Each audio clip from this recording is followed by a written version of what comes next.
Good morning everyone. সকাল সকাল উঠে একটু ব্যালকনিতে গিয়ে দাঁড়ালাম।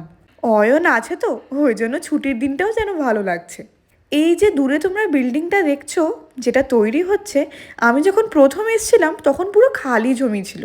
7-8 মাসেই কত তাড়াতাড়ি কনস্ট্রাকশন হয়ে যাচ্ছে।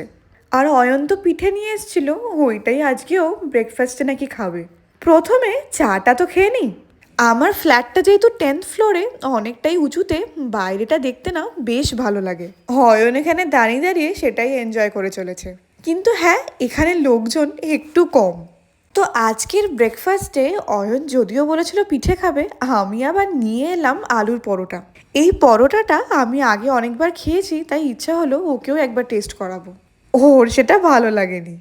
দুজন মিলে এরপর একটু বেরোলাম, কয়েকটা টুকটাক জিনিস কেনারই ছিল, আর তারই মাঝে ডাবও খেলাম।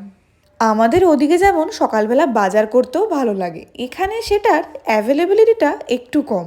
আর বাইরে এত ধুলো, বেশিক্ষণ থাকতেও ইচ্ছা করে না। অনেক বাজার করে ফেলেছি, অয়ন যখন থাকবে না আমাকেও আর কিনতে হবে না কিছুদিন। ঘরে আসার পর অনেকক্ষণ জানো তো ডিসকাশন চললো যে আজকে কি রান্না হবে, কিন্তু আলটিমেটলি আমরা ঠিক করলাম যে দুজনেই বাইরে থেকে খাবো। একসাথেই কিছুক্ষণ টাইম থাকলে না আর রান্না করতে ইচ্ছা করে না। রান্নার থেকেও বড় ব্যাপার হচ্ছে এই বাসন মাজা। কে মাজবে? অয়ন বলে ছেড়ে দাও, তোমাকে মাজতে হবে না, আমি মাজবো। আর আমিও সেই একই কথা বলি, কিন্তু দুজনেই মনে মনে চাই যেন সামনের জনটা কাজটা করে দেয়। খাবার আস্তে আস্তে আমি একটু ঘরটাও পরিষ্কার করে নিলাম, আর দুজনের মুখে দেখেছো কত হাসি। অয়ন আনিয়েছিল হেলদি চিকেন স্যালাড, আর আমি কি আনালাম বলো তো?